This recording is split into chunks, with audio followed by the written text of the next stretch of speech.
All right, the if-then adventure story that you guys are needing to do as one of the assignments. If you go to our working from home links on our Google Classroom, you will find that assignment in the list. It's this one right here that says write an if-then adventure story using Google Slides. Make sure to click on and open up that assignment so that you'll see this instruction page right here. There are two things here on this page. One is the link to the Applied Digital Skills portal that the video lessons are on, and the other one is the grading rubric that shows you how it will be scored. When you click on the grading rubric, notice that over here on the left, this is the brainstorming Google Doc that it has you guys do, and this is the actual slideshow, that there are links to exemplary projects, which basically are mastery, someone who scored mastery on the project, and that you can click on and go to see an example of what yours should look like when you're done. Just like with the SAM assignments, how we had the very last page or pages of the instructions that showed what it should look like before you turn it in. Always check this before you turn it in so that you know that yours looks correct before you turn it in. You should have a minimum of 10 slides. You can have more than 10, but you need to have at least 10 slides. And then after your title slide right here, you've got your problem statement slide. On each of the slides following, there should be an image, audio, or video on each slide, and at least 2 choices that link to the next slide that they're supposed to go to, which it teaches you how to do in the video, and I'm going to walk you guys through that real quick today. But that's where I'm seeing a lot of students lose points, is because they don't have any audio, video, or images on their slides except for maybe 3 slides, or they don't have at least 2 links that link to the correct slide that it goes to. Okay? So always look at that. I'm going to go ahead and close that, and I'm going to click this link right here. That's going to take me to the actual assignment on the Applied Digital Skills portal. Make sure that you are signed in to your Google account and signed into your Applied Digital Skills so that it shows me your progress, that you've been working on this and your progress. Okay. It also has at the bottom some overviews. So we're just going to click the blue start button. It's going to bring up a video overview for you guys to watch. It's only like 45 seconds. I'm not going to play that on here for us to listen to. And then when you click next, it's going to give you a pre-survey to see what you already know how to do, that it's going to be asking you to do in this. So it gives you kind of a pre-survey. I'm going to skip through all those things. You guys would need to do those, but I'm going to skip through them. So I'm going to scroll down here and hit next again. Then it's going to take you into your brainstorming of ideas. And it tells you guys to do this project with a group. Since we're in our current situation where we can't really do that as a group, you're going to individually do this a project. And so you will need to, over here on the right, it says exactly what he's going to tell you to do in the video. It has the instructions up here as well, so you can follow either one. But it tells you to open the starter project and make a copy, which is right here in the links section. So we're going to click the starter project, and we're going to say make a copy. And this is going to make us a copy of our brainstorming. Okay. And then if you watch the video, it tells you to share it out with your group mates and all of that, but we're not doing that part either, so you just need to make a copy of it for yourself. Once you do that, it tells you to add your own ideas to the document, that you should have at least 10 settings, 10 characters, and 10 problems to choose from. Okay, so over here when I'm looking at this portion of it to grade it, I'm looking in here going, okay, do they have 10 settings, 10 characters, 10 plots, like it's asking them, or 10 problems that it should have. So you're just going to type in 10 ideas that you have for an if-then adventure story.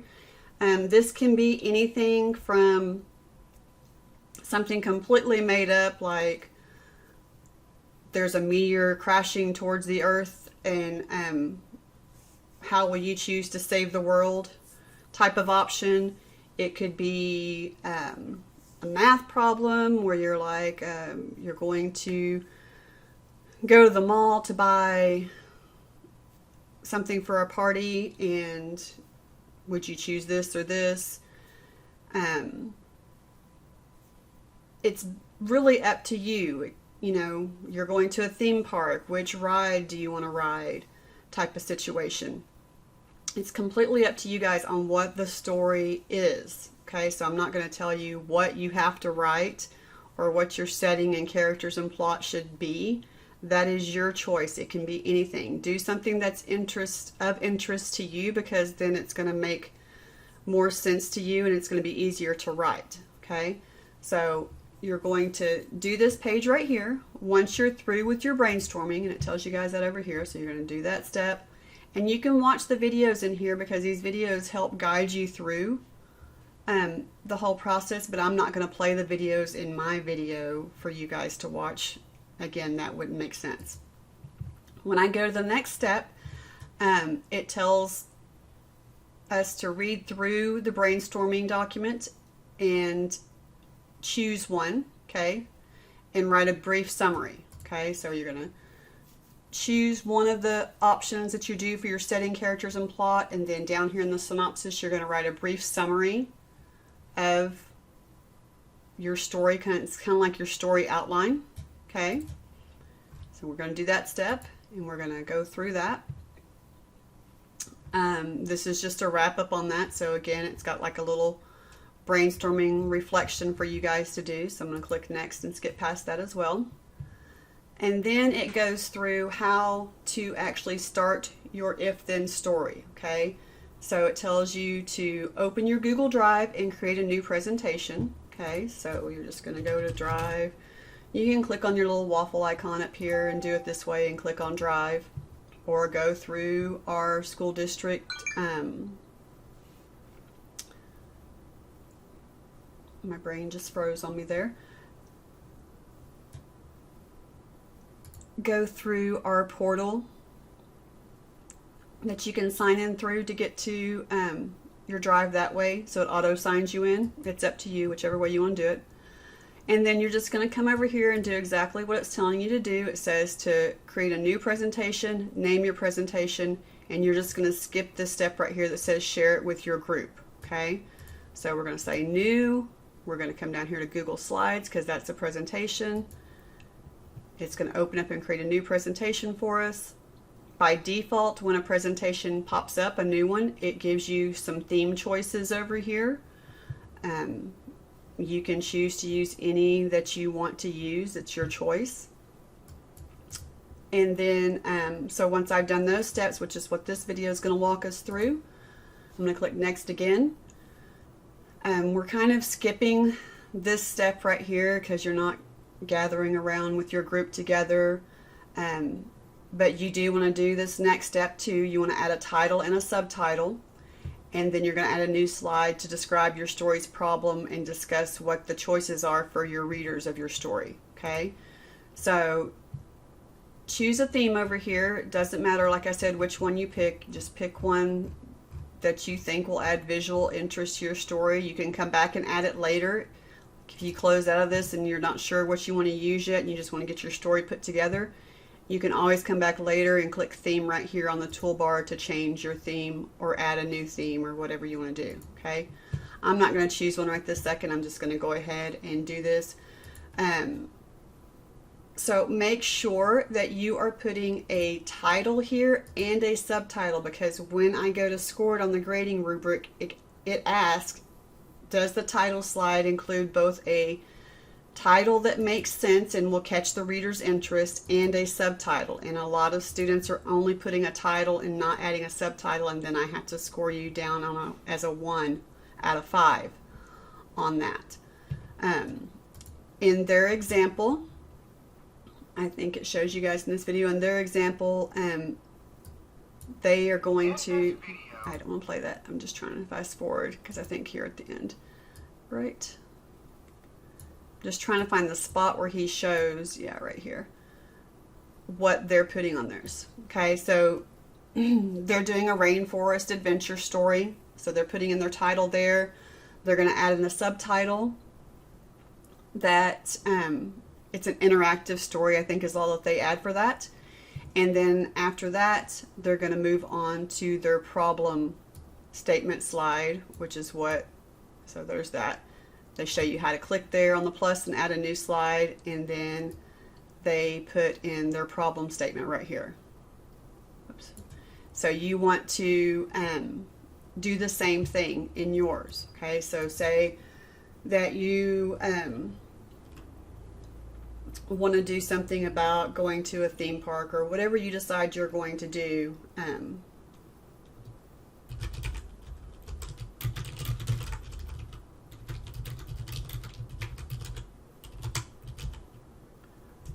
I left an E out of there. And so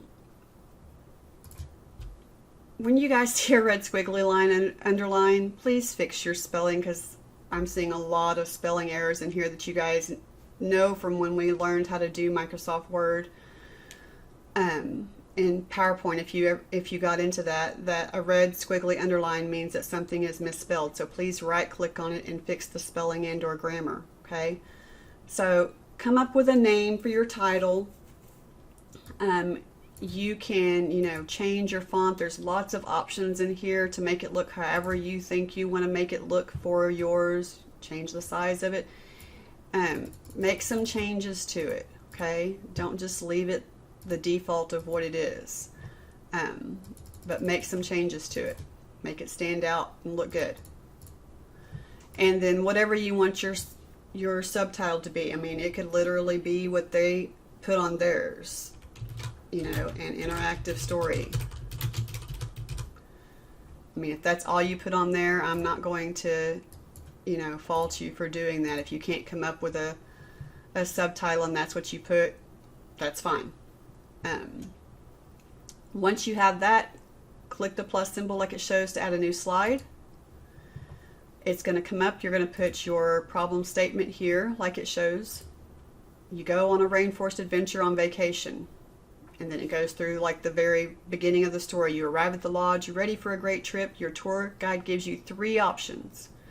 So you're going to get that all typed up, and then it's going to walk you through how to add those options down here and how to hyperlink those options to other slides in your slideshow.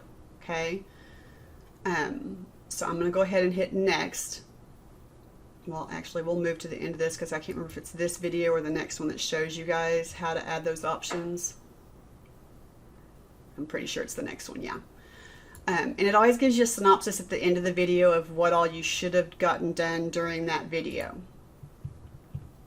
So a lot of you guys, I'm just seeing that you're not watching the videos all the way through or reading the instructions up here, and so you're skipping or missing steps that you need to have in there. So this one teaches you how to create a text box for the reader's choice and add a new slide and title it, and to link your choice to that slide, and then you can test your link in presentation mode. So it shows you all of those steps. So this is one of the most important videos in this series that you'll watch that teaches you how to do all of those different things that it's asking you to do. So go through and watch that video.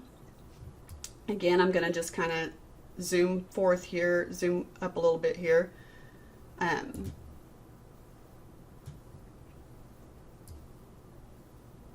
So they're going to add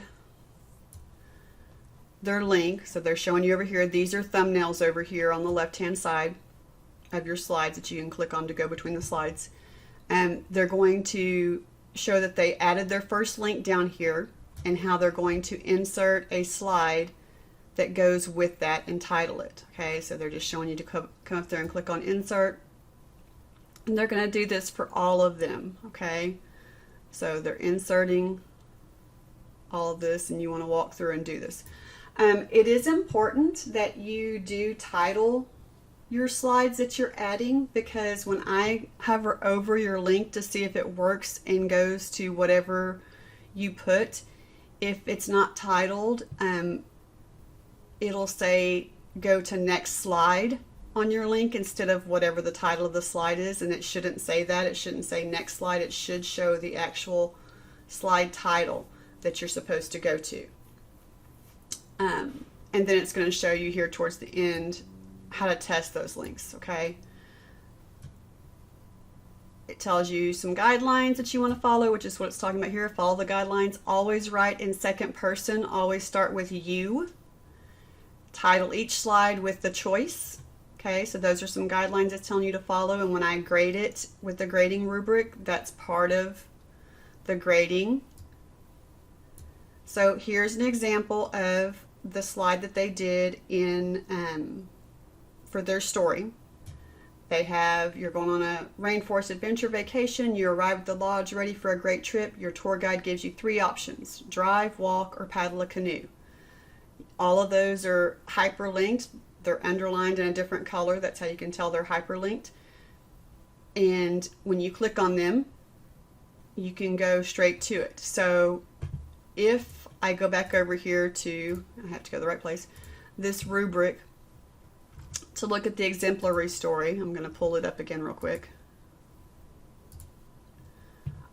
When I put this in presentation mode, so when I click present on it, when I hit the next button and I get to that slide that they just made and I make my choice, whenever I click on whichever one of these choices, it's going to take me to that slide. So say I decide that I want to paddle a canoe.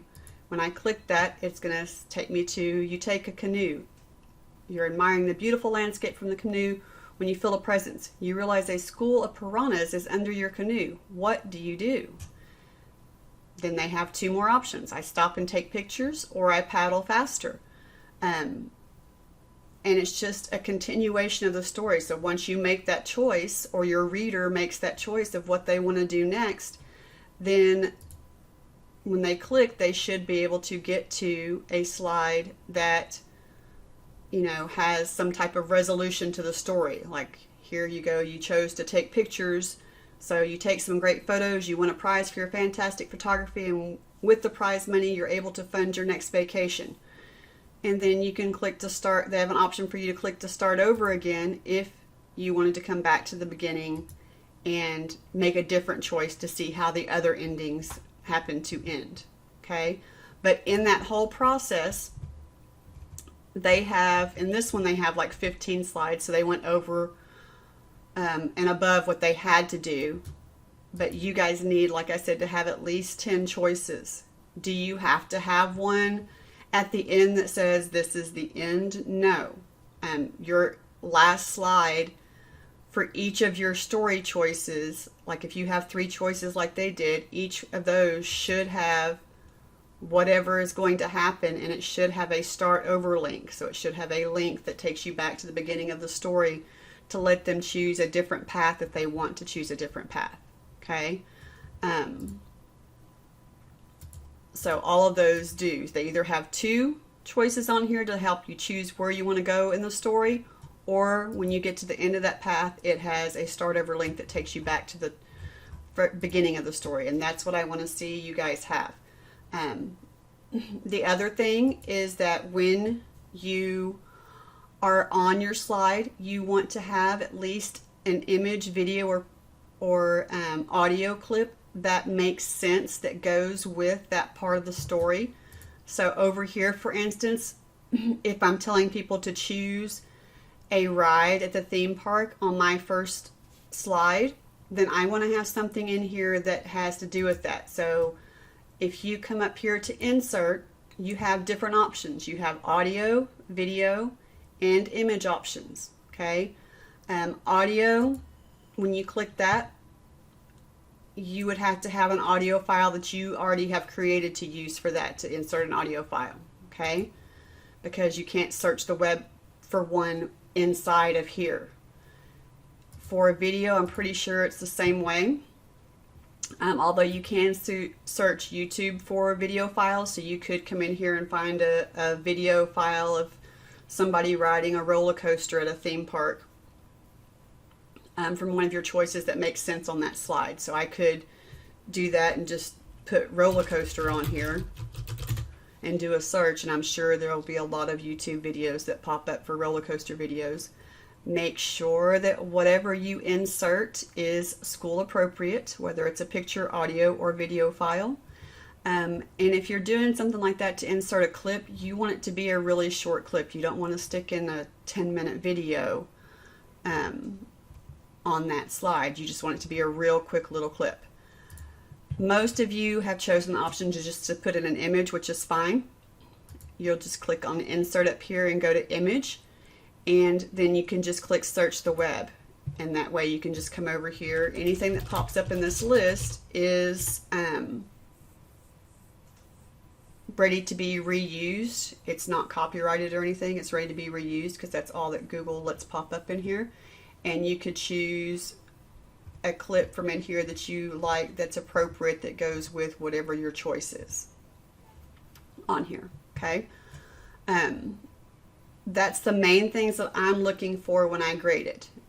Do you have your title slide with a title and a subtitle?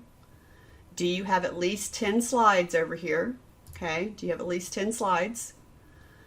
Is your second slide your problem that you're trying to get through? On your problem statement, does it make sense? Is it engaging?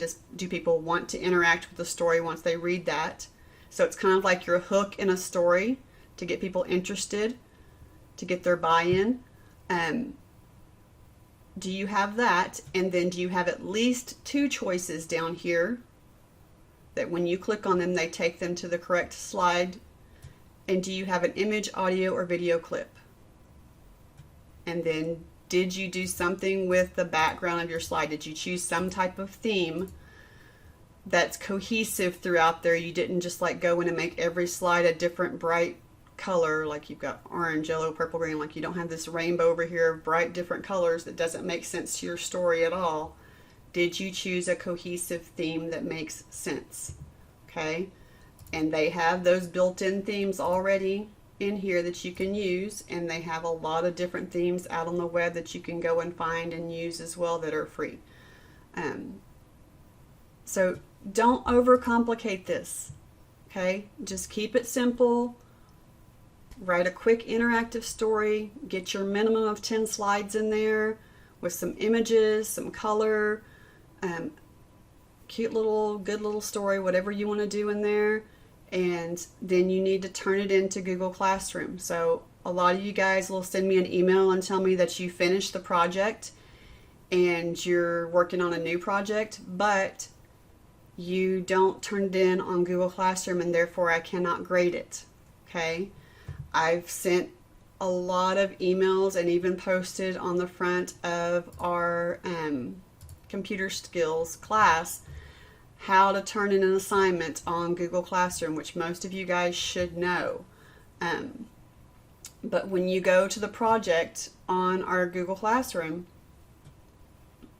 it's not going to show the same thing it shows to me. So when you guys go here and you open up View Assignment, it's going to show you guys up over here on the right how to turn that assignment in, which I give in the instructions to you.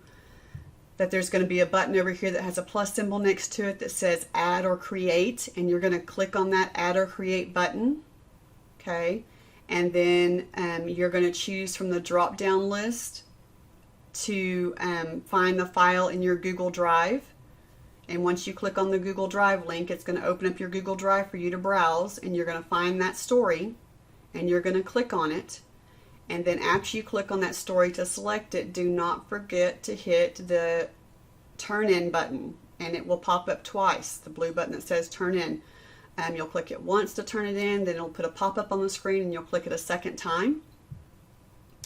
And also don't forget to title your presentation. A lot of times whatever you stick here, if you just type this first and then you click up here, it will name your story up here for you automatically, and you don't have to worry about it. But if you don't, after you type in your title over here, if you don't click up here, then it won't do that. You'll send it to me and it'll still say Untitled. I've had quite a few turned in that just say Untitled. Hopefully you find this video helpful. in getting you started and through this project. If you have other questions, remember we have office hours on Tuesdays from 3 to 4 p.m. that you can just drop in to ask a question or to share your screen and show me a problem or issue that you're having. And you can email me and I can answer questions that way, whichever way is easiest for you. Good luck, and I can't wait to see what you come up with.